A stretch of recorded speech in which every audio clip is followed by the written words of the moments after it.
So last time I taught, we reviewed a book by Don Miguel Ruiz called The Four Agreements. And very briefly, we reviewed all four agreements. And upon reflection, when I left, I thought, you know, there's so much in that book that trying to compress the message into one 30-minute segment is simply not doing the book or the topic justice. And so, in the next few talks, my intention is to take each of the agreements and tease it out a little bit more so that we can hopefully learn and extract some gems of truth from each of the agreements individually. A quick reminder of the book first.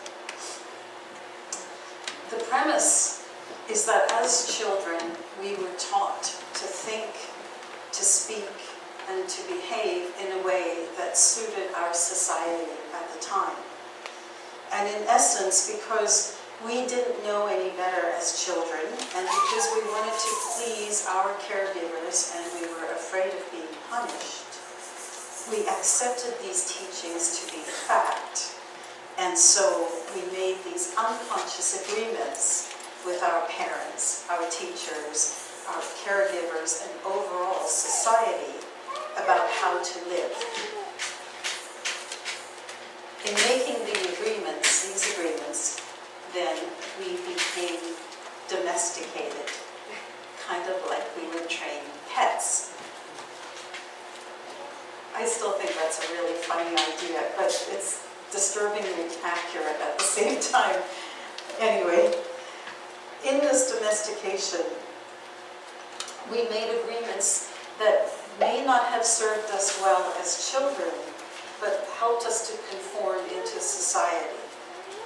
However, as we grow, and now we've grown into adults, we can continue to continue to live in these states of mind that we were taught as children and that we have come to believe for ourselves, but that may no longer serve us that well. In effect, we can create hell on earth with our state of mind if we believe some of the agreements we've been taught. The ancient Toltec, who came up with this idea of agreements, are from southern Mexico, and they suggested that we can transform these states of mind and of being if we can examine the agreements that we've made and make new agreements that support creating a heaven on earth instead of a hell on earth. And we've made hundreds of agreements that exist in our minds. And they kind of act as a mosaic to form a picture of our worldview for us. And each of us has our own picture. Don Miguel Ruiz is a master of this ancient wisdom of the Toltec. And he suggests that we can transform our lives if we can implement just 4 agreements, even though we know we have made hundreds of them. And the agreements are, be impeccable with your word. Don't take anything personally. Don't make assumptions. And always do your best. And today, we will review in some more detail ideas relating to the first agreement, which is be impeccable with your word. It is the most difficult agreement to master, and it is the agreement from which all other agreements flow. So a few observations come to mind when I hear the words, be impeccable with your word. First, impeccable. What does it mean? Ruiz defines impeccable as being without sin, and sin as anything that goes against ourselves. When we do anything to harm ourselves, we are not being impeccable. Now, as I said in the opening prayer, at Unity we believe there is only one creative power in the universe. We believe there are many names for God and many faces for God, whether it's the Tao, Mother, Father, Spirit, universal intelligence, divine intelligence, universal energy, Allah, hundreds and hundreds of names for God. But we believe that the power is the same. We further believe that the creative power that we call God is omnipresent. That is, present everywhere, in all things, through all things, and around and surrounding all things. Rather than a God out there which does the creating, we believe that God is around and within everything, including ourselves. When we harm others, then, we harm ourselves. When we harm ourselves, we harm everything. Everything is part of the same story. If God is all good and God is all love, then our goal must be to be extensions and expressions of all good and all love. We are imbued with the same creative power. And if our goal is, as Jesus told us, to love God, then we will honor our oneness with God and with everything when we choose to live as love. When we are impeccable, we use our creative power to build, to create more beauty, to support heaven on earth, because that works for us and for others. The word impeccable for me then can be translated or teased out into living as perfect love. The next part of the sentence is your word. Be impeccable with your word. Your word, not someone else's. We can only be responsible and accountable for what we create. We only have power over what we do and how we present in the world, much as there are times when we wish that we could have power over somebody else's thoughts and behaviors and words. And then the sentence says word, not words. Why the distinction? Why is it not be impeccable with your words? I think the reason is that word encompasses all that we create in what we think, in what we do, as well as in what we speak. We create constantly with the mental images of our thoughts, as well as the physical acts of speaking and doing. The word is our creative power. We define and create our world and the world around us with our word. In the beginning was the word. Everything comes from word. Words have energy. One might even say that word is energy. So we might rewrite that first agreement then from be impeccable with your word to use your creative power to live as love. We manage our creative power to create heaven on earth. Well, what would that feel like? How do we know if we're on the right track with our creative process? The fruits of the Spirit, as outlined by Paul in Galatians, are love, joy, peace, patience, kindness, goodness, faithfulness, gentleness, and self-control. 9 words. The first 3 are the ones everybody remembers. Love, joy, peace. It's almost, I hate to say the word white noise, but love, joy, peace are what we always speak about.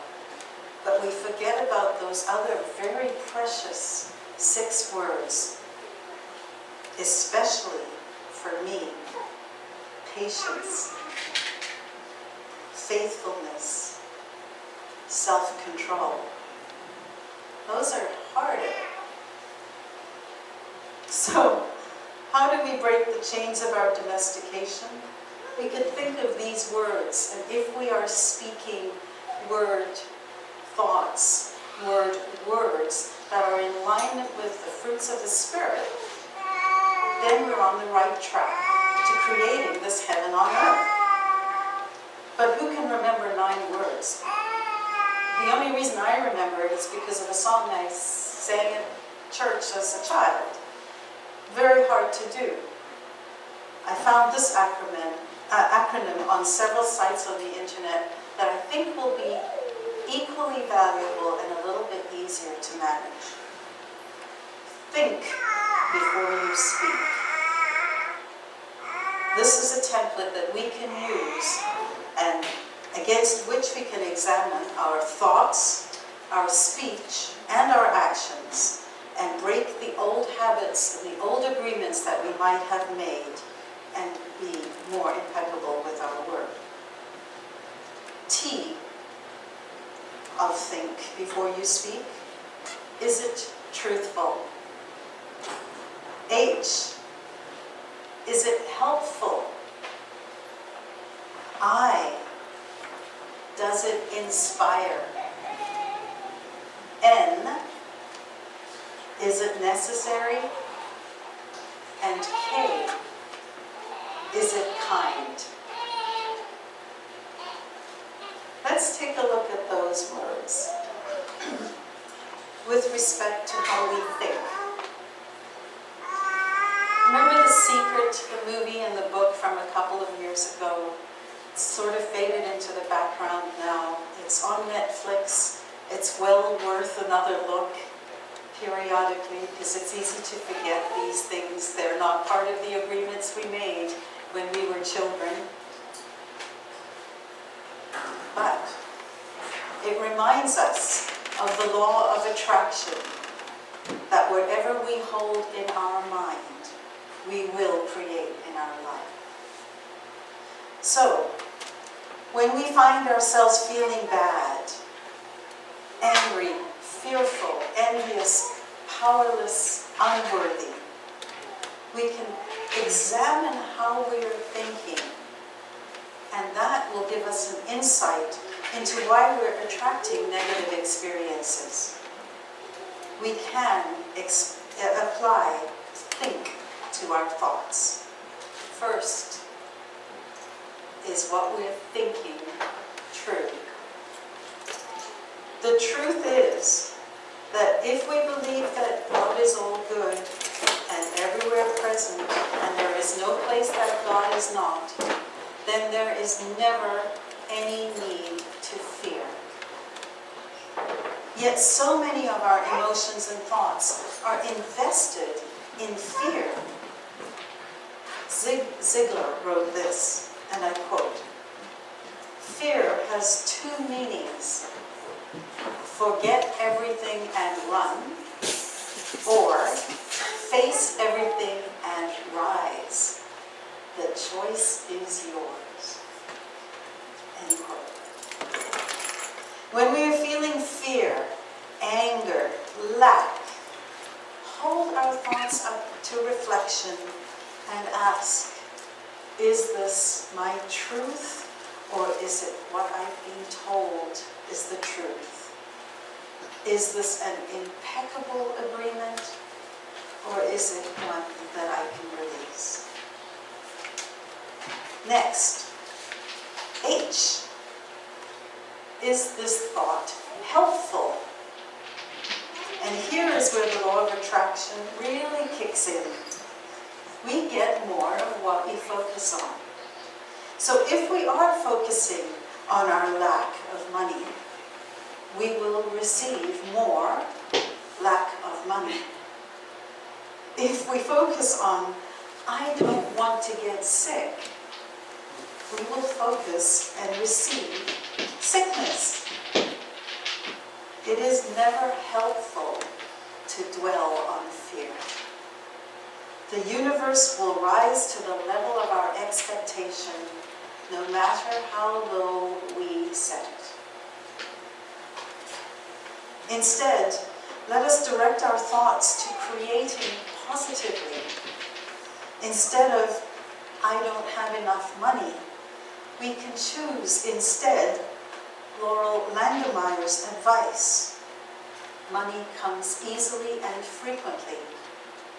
Instead of, I don't want to get sick, we can choose, I am healthy. Instead of, I am unworthy, we can affirm, I am a perfect child of the universe, deserving of joy, abundance, and fulfillment. Negative thinking is a hard habit to break. We've all spent years being told first by others and then learning to tell ourselves these messages that no longer serve us. Letting them go can be scary because it may feel like we're giving up control.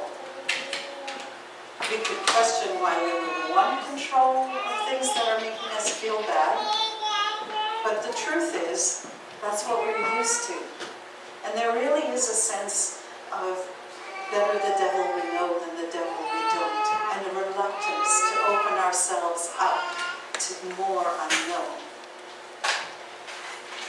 When we find that we are in a place of negativity, it may help to remember, are these thoughts helpful? The letter I. Are my thoughts inspiring?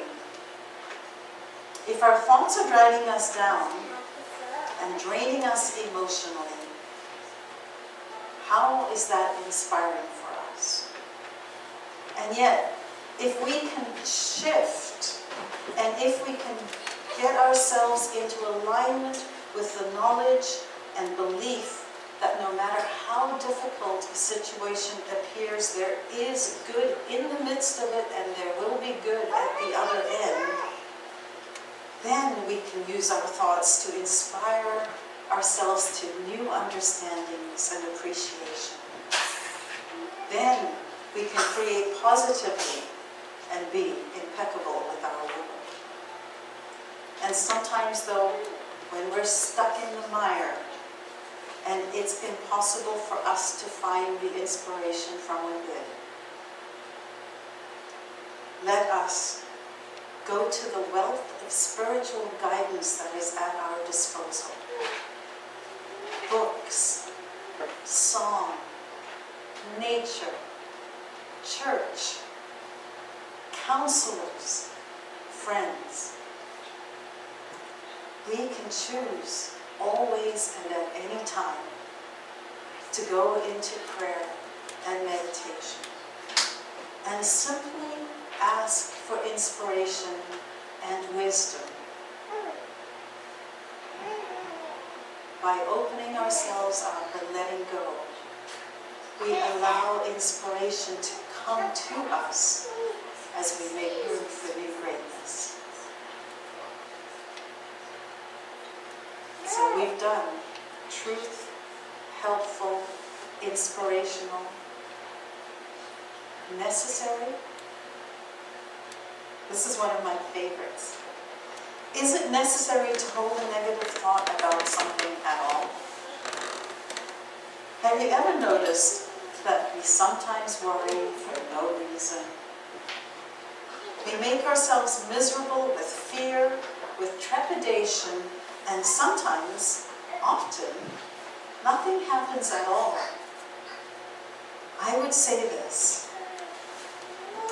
if we are miserable, why wouldn't we want to transform from living in hell to living in heaven? What would happen if we didn't get angry? If we didn't make that judgment? What would happen if we set aside our worth? Sometimes we get irritated at something or someone, and there's nothing we can do about it anyway. It is unnecessary. Let us choose to think deliberately. We may not have to worry at all. And if that's not enough to convince you, know that there are significant physical changes that happen to our bodies when we put ourselves into places of emotional stress. Science has shown that anger, frustration, not only leads to an increase in gastrointestinal problems, it also leads to a weaker immune system. And in a really cool study that I read about, couples were subjected to a standardized wound that was created on each partner's arm. A blister was created, and they went into a counseling session after. They basically took the suction cup, created a blister, then went into a counseling session. The counselor asked questions about feel-good topics: how they met, what they did on their wedding day, where they went on their honeymoon. 2 weeks later, those same couples went again for this artificially induced wound creation, and then went into a counseling session with the counselor. This time, the counselor asked questions about: how do you like his spending habits? Do you think she does enough around the house? And other things that would create stress for the couple. Is it a surprise, really, to learn that it took 30 to 40% longer for the wounds to heal after the couple was induced in a stress relationship? How we feel affects how we feel. If you're not willing to let go of something because you want to control it, I invite you to consider letting go because of what it does to our physical health. Do it for your heart. Yes, sometimes it is necessary to consider changing the way we think. And finally, are our thoughts kind? Sometimes our self-talk and the negative thoughts that we have about others can be quite cruel. To be impeccable with our word, to spread more of the heaven dust of love and compassion to people around us and indeed to ourselves. Let's ensure that we are not rushing to judgment. It is kinder to give the benefit of the doubt, to be willing to consider a different viewpoint, to be able to think, that's interesting, rather than that's wrong. We are already creating constantly. Let us be impeccable with our word in our thoughts. True, helpful, inspiring, necessary, and kind. Now, very quickly, in taking care of thoughts, we'll speak about our words, the things we actually say. We can apply the same acronym to how we speak, what we speak, and even if we speak. Let's think. First, the T. Is what we are about to say true? How much damage has been done because of gossip? When we gossip, we disrespect people we are talking about, we disrespect ourselves, we disrespect the people we're talking to. And at some level, there's a level of trust that is lost. At some level, although it may seem juicy at the time, the person you're speaking to is likely thinking, I wonder what they're saying about me.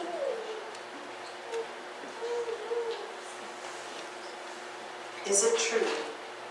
What about those times when we say yes to something that we don't really want to do? And then we feel resentful both at ourselves and at the person who asked the question or requested it of us, because now we're in a situation we don't want to be in. Or, as every spouse knows, what's wrong? Nothing. That's not true.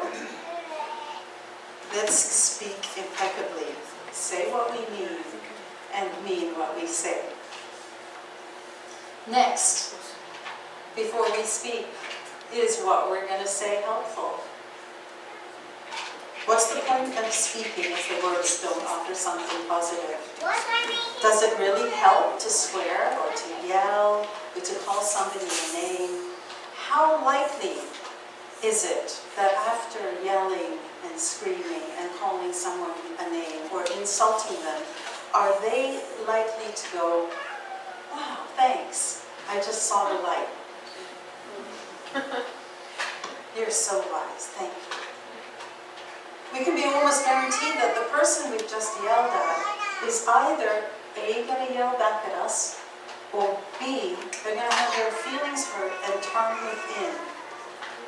Neither outcome is helpful.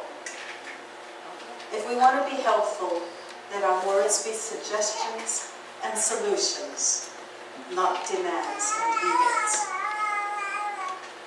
Is what we're about to say inspiring? Here's a quote that I found on bravegirlsclub.com. May every word that is ever spoken by our mouths or typed by our fingers, there's a new world of texting out there.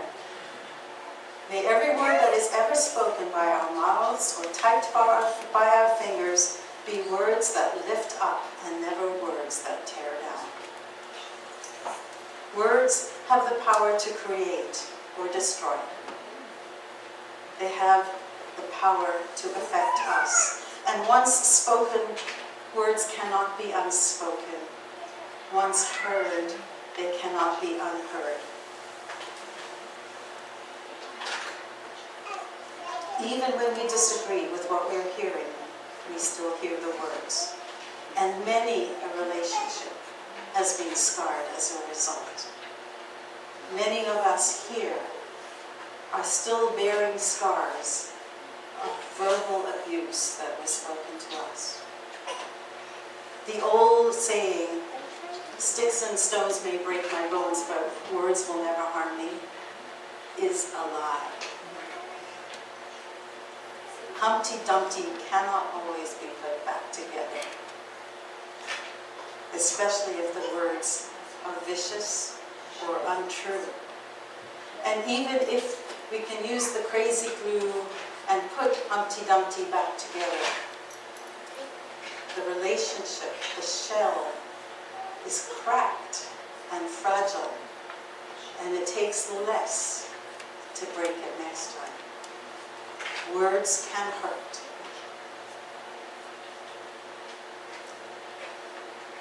Okay.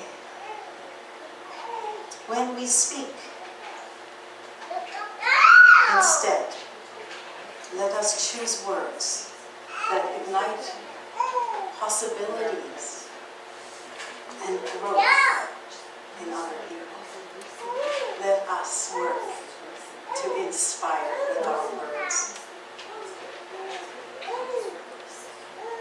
N Is what we are about to say necessary? Last time I said that opinions are like belly buttons. Everyone has them. And everyone has a story. And everyone is always anxious to share our stories. Does it really help when someone is sharing their story with us, for us to want to one-up them with our story? We all do it. Is it necessary? No. Or we want to draw the conversation back to ourselves when someone else is talking. Or to show them how clever and well-read we are, we want to add the benefit of our opinion to their story. Unless the words will add to the world for both parties, let us remain silent. Rhona. This is hard for me. This is very hard for me. In Proverbs, we are told, a man of understanding holds his peace. Sometimes we don't need to be competitive. Not necessary. And finally, is what we are about to say kind. Even difficult words can be spoken kindly. As Rumi said, raise your words, not your voice. It is rain that grows flowers, not thunder. In all things, be kind.